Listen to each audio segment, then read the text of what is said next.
My dad works in B2B marketing. He came by my school for career day and said he was a big ROAS man. Then he told everyone how much he loved calculating his return on ad spend. My friends still laugh at me to this day.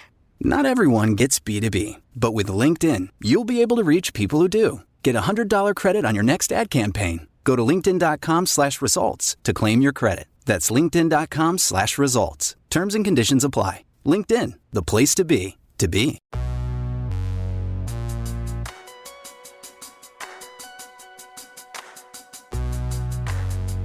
Hey, this is Mark from Foster the People, and you're listening to the LSQ Podcast.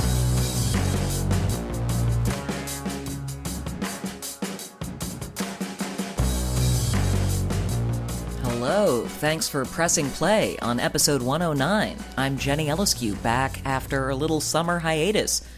One of my side gigs is that sometimes I'll write the bio that goes along with an artist's new album, like to members of the press. And so I got an opportunity earlier this year to visit Mark Foster from Foster the People at home here in LA for a deep dive into the making of their first new album in 7 years, Foster the People's excellent Paradise State of Mind, which just came out. And I left with so many questions that I was saving for the LSQ podcast about long before Paradise State of Mind and even before Pumped Up Kicks. Back when Mark was just a kid, learning to play piano by ear and falling in love with the music of the Beach Boys and Nirvana, and learning to write his own songs and how that process has developed over the years, and much more. Let's get into it.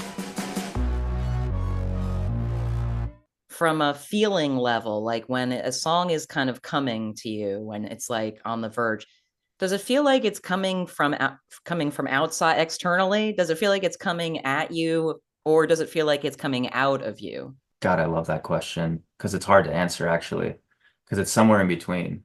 And like really, I would say that for the thing that I'm chasing when I'm writing songs, and it probably only happens 1 out of every 10 times, which is why I usually start with 70 to 100 ideas before I make a record. So I'll usually take a year and sketch until I have somewhere between 70 and 100. Damn. And then kind of go in on, basically the 15 that I feel like have something. And then within that, usually 10 or 11 will make the record. But it's what I'm searching for is that feeling, which is like when something comes into the room. It's a flow state, really. And so you can apply a flow state, I think, to any art form. If you talk to, a great actor, it's like my wife, when she acts, she acts from a flow state, which is why I love watching her act, because every time it's different. She was going to try to recreate it. She couldn't, because she's blacked out. She's just, and that's what it's like when I'm writing. I'm like a kid. It's like a child. I will grab an instrument, whatever it is, drums, guitar, bass, whatever it is, and I will start kind of just hitting it, playing around with it. I'm not thinking about theory. I'm not thinking about what key I'm in. I am just trying to turn off that and get into kind of a subconscious space, and then I start responding to what's coming out. So it's like back to kind of what you said before. It's the feeling of something is in the room and I'm co-creating with it, the universe, the energy, God, whatever name you want to apply to it. It's not me. So I'm kind of a participant where I'm observing it, but also participating in it. And then it's revealing itself to me, and I'm trying to honor what energy the song is revealing. And that lyrically, sometimes the lyrics will match the mood, and sometimes will go against the grain of the mood. And somewhere in between, that's where the craft, and that's where you get to start to play a little bit. When you're amassing these 70 to 100 ideas, like, do you have an instinct, like, immediately about which ones are the flowiest flow state ones, in that where it's sort of like, then when you get to the end of it, you're like, I kind of knew it was those 10 from like go. Yeah, it's funny because when that happens, I can tell there's a spark in it usually. And I can feel sometimes it's like an emotional thing.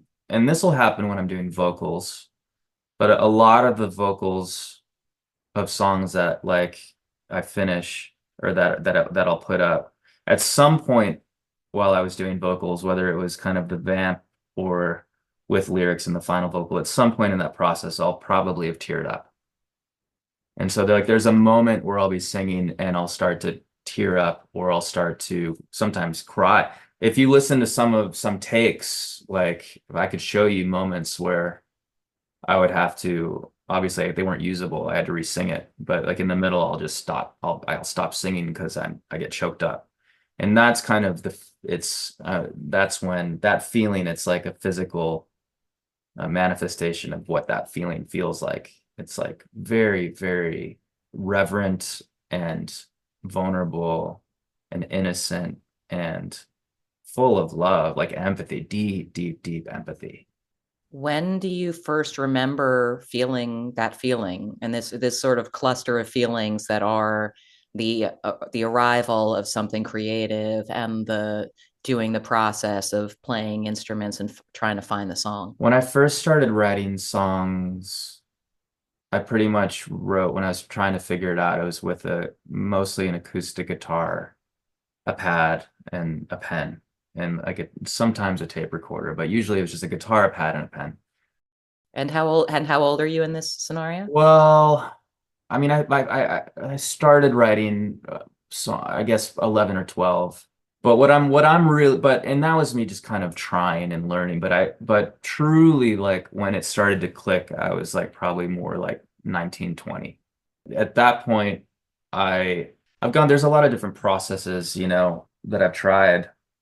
At that point, I would probably write lyrics as I would go and try to tell a story specifically of what the poem of the song is going to be about, and then figure out how to fit that into the music. And which is a cool thing. And I tried that again on our second record, on Supermodel, which was kind of like lyric driven almost. The lyric was the priority, and then I had to figure out how to sing it. But my favorite thing out of that process, I started to stumble into this thing where I would start vamping, just playing a chord and getting into a meditative state, and then freestyling, kind of just, and a lot of times what would come out wouldn't be English. It was just more syllables, and the way that the melody and the percussiveness of sounds felt as I was singing. And that's kind of my favorite way to write still. But that's where the flow state would come out of. So like that was, probably, yeah, early 20s. I started to touch on it. But that's kind of that's my favorite way to write now, because it kind of leaves room for that thing to come in, and to where you're more of a channel, like to where it's not all cerebral. Because when I'm writing lyrics with a pen, that is cerebral. I'm like, well, how do I tell this story? What is a poetic way to write this line or to get there? And now I'm limited by what my mind and my pen is going to come up with in that moment. But when I'm freestyling, things will come out that I wasn't thinking about at all. And then all of a sudden, sometimes a full phrase will come out, or a full lyric will come out, or a full verse will come out. And that's the roadmap now that's kind of showing me what the song is about. And I'm kind of following it now. And at some point, the flow state will stop. They don't typically last that long for me. It'd be, could be 30 minutes, could be an hour. And then when that kind of fades, I switch hats and I become more of like a bricklayer, and it's more craft. And it's like, okay, now I'm going to go in look at what the spark was, kind of try to make sense out of the Rorschach of whatever that abstraction whatever that thing is, and then use craft to kind of try to finish it or contextualize it in a way that makes sense. But let's truly go to before you knew how to do any of the shit. I mean, before you were optimizing, before you had a basis to criticize yourself and find a better way to do it, when you were just like, what?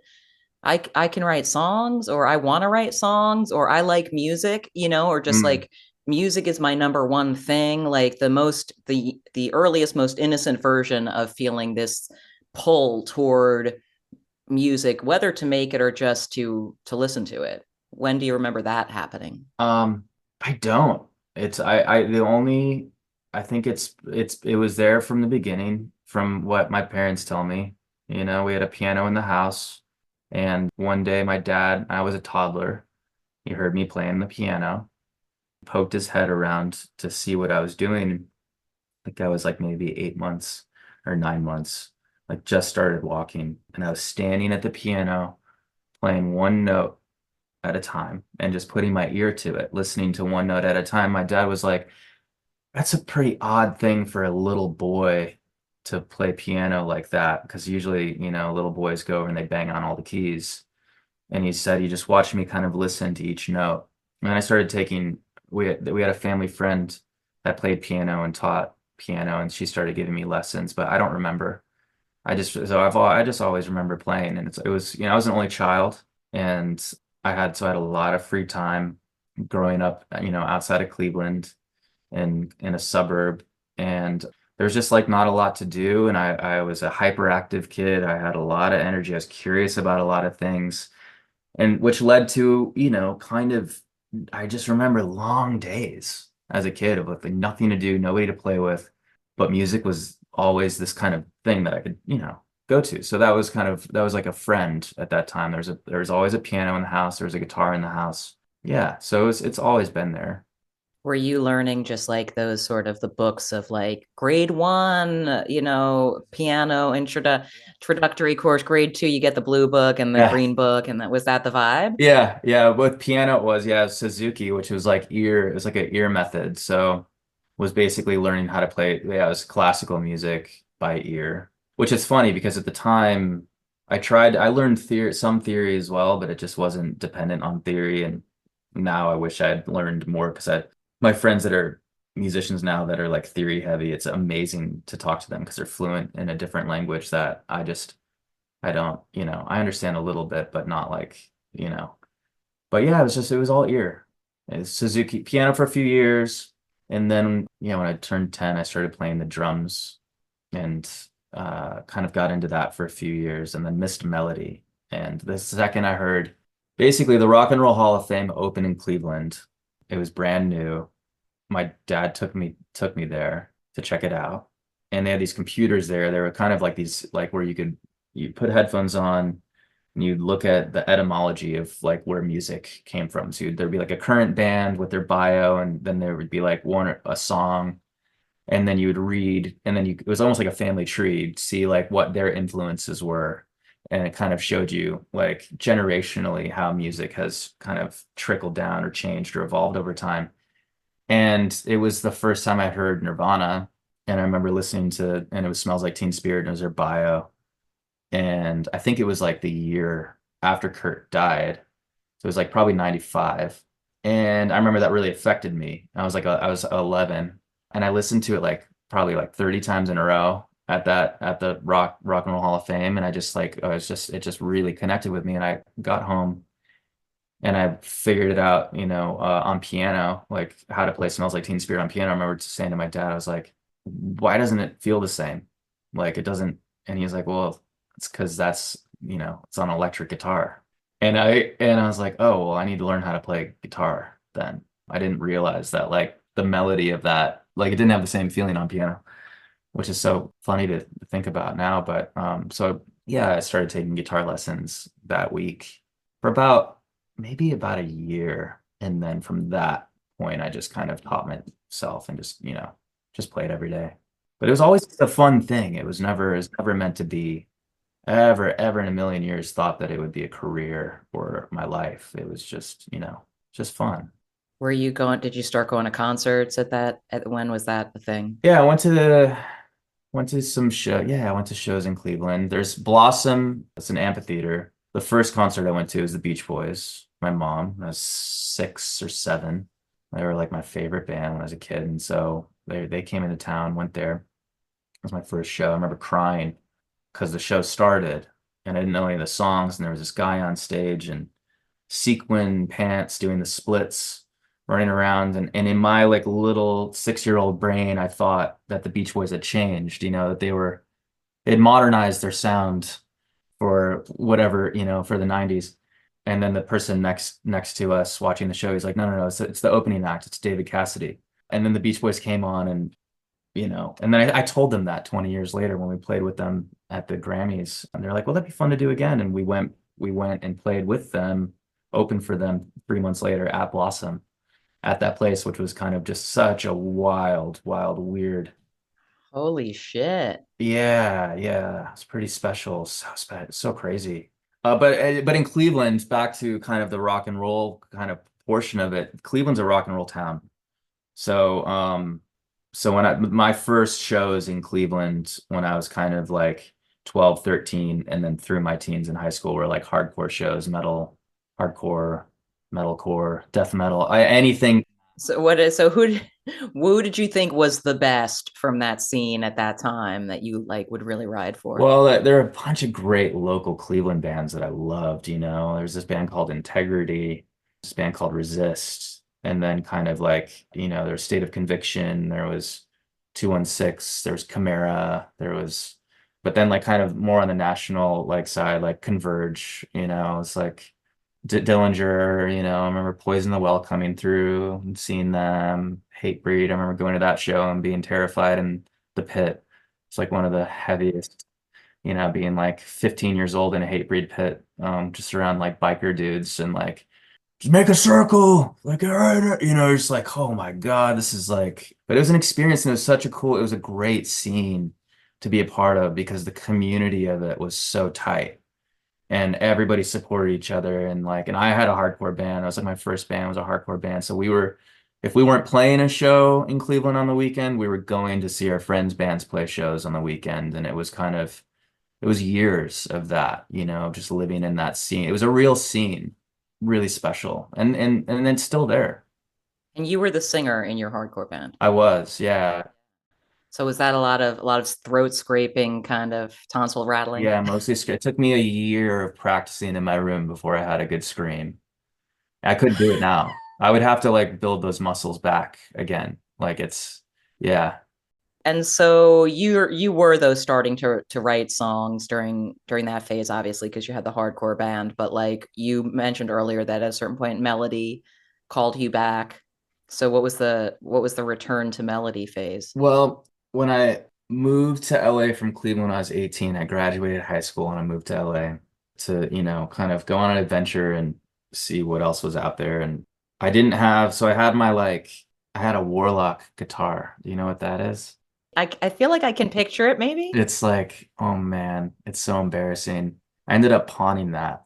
Wait, could you please describe it to me? What is a Warlock guitar? It's kind of everything that you think. It's like the cosplay version of like a metal, like what you would, you know, as a 15-year-old playing in a metal band, you're like, that's the guitar I want. I'm gonna Google it. I'll Google it. It looks dangerous. It looks like a weapon. And so I had that and I had my like half stack, whatever amp I was playing. But when I moved to LA and I couldn't plug in and I didn't have a band to play with to play that kind of music, you know, and but I had my acoustic guitar and I just missed music. And so I started playing my acoustic guitar in LA just because I missed, you know, but I'm not going to play hardcore. I'm not going to play diminished chords on an acoustic guitar. Just ja, ja, ja, ja, ja, ja, ja, you know, it just doesn't work. And so I started to actually sing and write songs kind of that suited, I guess, the vibe of the acoustic guitar. And also kind of what was happening in LA at that time was like the resurgence of the kind of the 80s stuff. And so it was like everywhere. It was like Depeche Mode, The Clash, Joy Division, New Order, Oingo Boingo. Like that's what you would hear when you would go out. And like that was all kind of new to me because even being in a metal scene in Cleveland, like there wasn't a radio station that was playing that stuff in Cleveland. There was, you know, it's like a rock town. So a lot of that stuff, like I hadn't really heard The Clash until I was 18. A lot of those records kind of it turned me on in a different way. And I started to explore kind of that aesthetic of like the bands that combined electronic, like that played real instruments, but then also used sequencing and drum machines. And that was kind of probably the next phase of growth, really. Which is, as you were saying earlier, that was when you started to kind of find this new process of songwriting in like when you were 18 or 19, you were saying you kind of optimized your approach. Yeah, and probably the biggest thing, the next big thing that changed my approach was from the acoustic guitar and a pad of paper was getting like a computer, like a little home studio. basically for the first time and starting to look at producing or trying to like learn how to produce when I was 20, because I almost didn't do because I felt like I was already too old, which is so funny to look back. I was like, I've already missed the boat, because there were like other friends that I had that they started producing when they were like 16 or whatever. I'm like, I felt so far behind, but I started anyway. And that's when that kind of gave the ability to start actually writing all the parts, to where it's like, okay, this is what the drums should do. This is what the bass will do. This is what the keys, this is the purpose of all of these parts, bringing them together without having to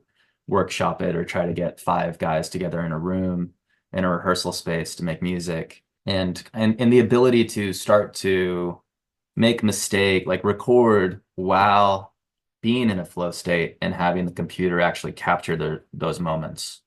And then to be able to kind of reference back and be like, oh, I like that. That was a total mistake. Didn't mean to do that. And it's really cool. I never would have thought of that any other way. And like being able to start kind of capturing those sparks, I guess.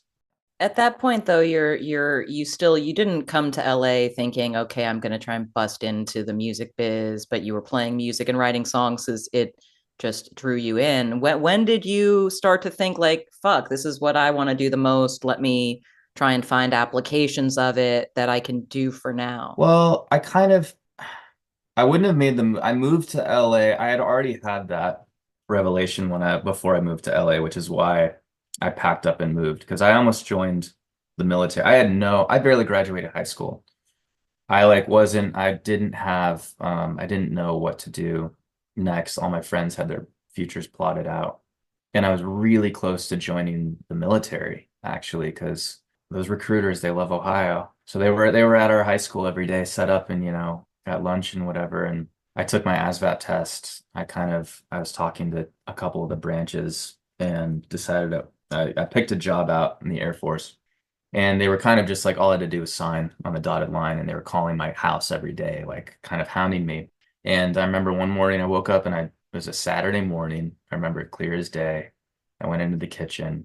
I was talking to my dad and I was like, Dad, these are the paths. I don't like, what am I going to do with my life? Like everybody has it figured out. I'm like, I could go this, and I was into photography at the time too. So I was like, I could go this route and do like graphic arts and photography. Got the military, which I know like I would like learn something and like, kind of come out with like a skill set. But 4 years feels like a lot. Like it's not just 4 years, but it's, 18 to 22 is like 4 pivotal years. And I just don't know what to do. And he looked at me, he's like, Mark, you've always loved music. Why don't you go to New York or LA and try it? And he's like, after a year, you'll know if like if that's something that you want to do or not. And you'll still be young enough. If you want to go to college or you want to join the military, or you want to do something else, you can. But when he said that, which I had never considered in a million years up until that point, a light bulb went off. It was just like one of those things. I just knew that was what I was supposed to do. Yeah, probably one of the most important conversations in my life. And you know what? And a month later, 9/11 happened. And so my friends that did sign up, they did go over to Iraq. One of my friends got a Purple Heart. He got shot in Iraq. So when I was looking at signing up, we were at, we'd been at peace and kind of looked like, I'm just, I'll go and like learn something and then get to go to college for free later and whatever, all the perks. But yeah, it's just crazy. So I felt it. And then what really, after moving to LA, being in a massive city, not really knowing anybody, just realizing how hard as a kid, it's just the struggle. It's terrifying. It's just like to get a job, you have no job, you have no work experience. You're kind of just, you have to like put yourself out there and meet people and navigate things. And it's like, it's hard. And so it took a long time, for things to start to really open up, but there were little things along the way that kept me in it. There were little moments where I'd write a song and there would be somebody, a producer, somebody that would say, that's really great. Why don't you come in? I want to meet with you and let's do something together. Or there'd be a label that would be interested. And it would kind of like, there were these little moments that kept me being like, you know what, like I'm on this path, but enduring the rejection, and I talk to young artists today, that is the hardest thing, but the most important thing. If you can endure and continue to push and continue to grow and just know that that's part of it, and I don't think that ever stops as an artist, because every work of art, I think if you're doing it right, you should feel uncomfortable. You should feel like you're revealing something new about yourself that's kind of terrifying. You should feel a little bit out of your element, and then you have to let it go, and then the art changes forms. So for me, it's like the people that are too focused on the result, they're the ones that end up getting really upset and kind of they go crazy because they're just chasing the result of like some end result rather than falling in love with the process. Because like the process to me is like where it's all at. That's the purest part of it. The rest of it is like it changes forms. Songs that I write, they're not important. They're just a song. It's like the people's reaction to them is what gives them value. So, but in the naive sense that you had at that time, you're like, you're doing it seriously because you're here in LA, but you don't know shit about shit right at that point. You don't really know what you're going to end up doing. What do you think you were picturing at that point? Kind of what was your vision at age 20, like writing some songs and getting some thumbs up here and there that you thought at that time was what was going to happen next? God, I have no idea. It's I'll tell you this, that my goal at that time, I had this like singular, I just wanted to write something, like one song that people liked, like that went beyond my like circle of friends, you know? And I was kind of just wanting to make something, just one thing.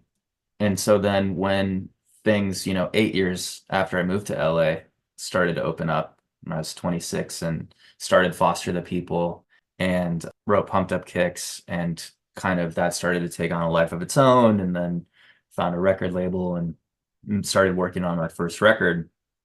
I remember finishing that, like after that record, that whole thing happened, and getting home from the Torches tour and then getting hit with this terrible revelation. It was like a boot coming out of the sky. It was something I'd never considered, which was that I had to make another record. Like it was like this terrible thought. I was like, oh my God, like wait, is this my life forever now? Like I had never considered it because for so long I just wanted to make one. And it was like this really like heavy kind of thing of okay, like what now? What do I Isn't that funny? Isn't that weird? Yeah, well, because it's so much work, it's so much energy, it's so all of the things. I mean, I totally think that's normal, to feel like not sure if you want to do it again, and you're not sure if you can do it again, but you do kind of want to do it again, and you do kind of think you can. I mean, the phase before that first Foster the People album, when you were working, like you were being paid to do songwriting and production stuff, did you start to feel like some confidence, leading up to Torches? Like, did you feel some confidence that like, yeah, I've cracked, I think I know how to write a good little song over here? Yeah, I mean, I think like yeah, probably. I mean, I think the way that I kind of look back on those years, and I'm probably still like this. 'Cause I'm just really I'm a sensitive guy, and there were times through those years where something seemed like it was about to happen, to where I kind of had been like really focused building this thing, putting together the live show, having whatever, and then it seemed like I was at the precipice of kind of breaking through or finding, a label to put it out, or a good manager, like whatever it was, right? That to kind of come along board, and when those things didn't happen, I would kind of go into a space of mourning almost. It would be like it would knock me out for like a year, sometimes 2 years, where I would kind of just have to like build back the courage and like build back kind of whatever the next thing, go back to the kind of the drawing board, I guess, within myself, within like how to build this thing up again, how to present it, like what are momentum really.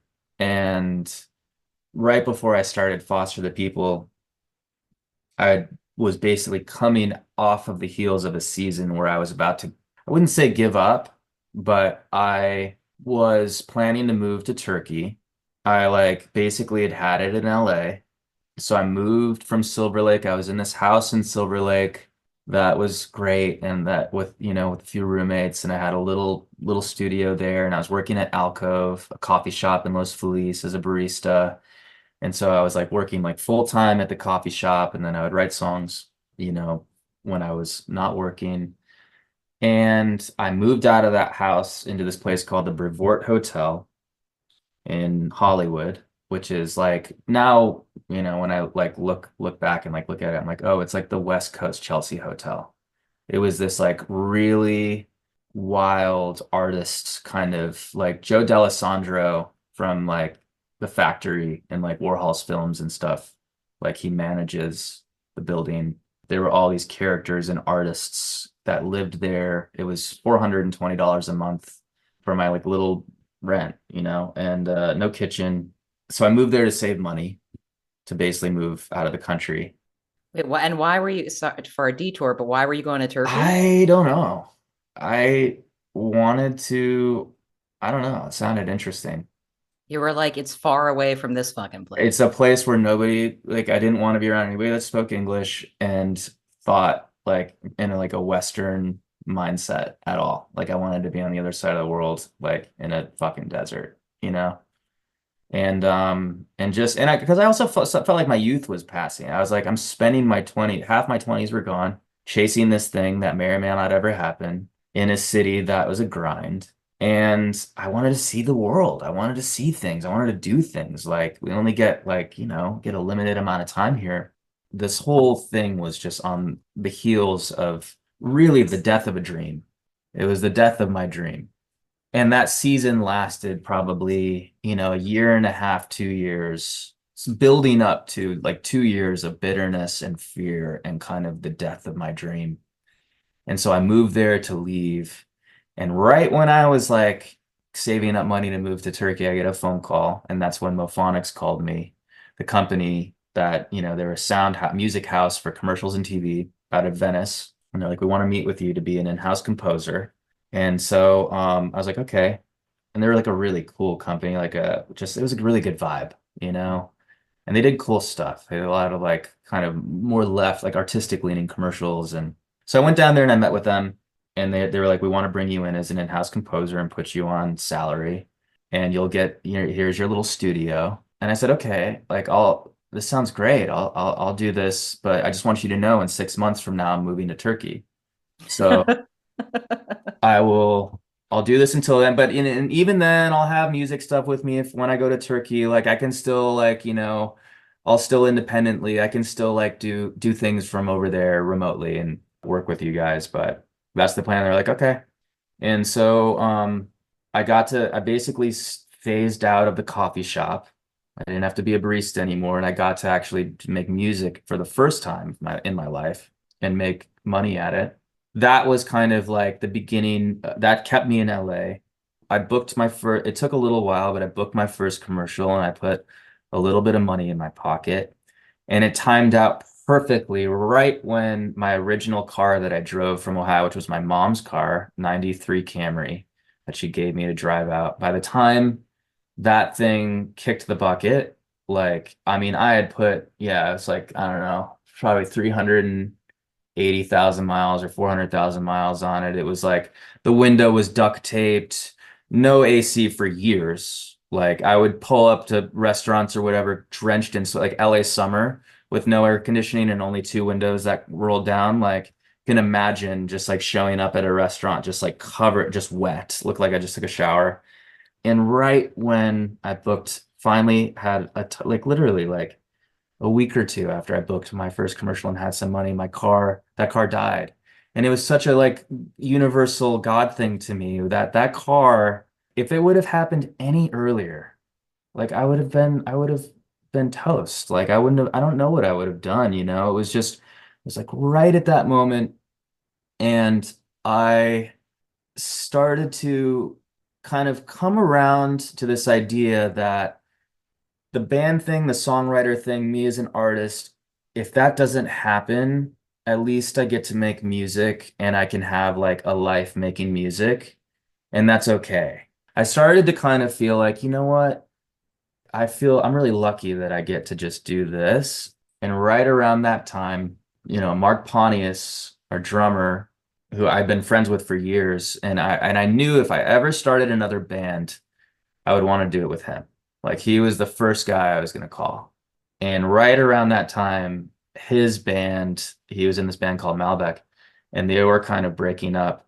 And right when I was starting to get the wind in my sails again to try to do another push, and so I called him up, and everybody's kind of, and kind of put the thing together.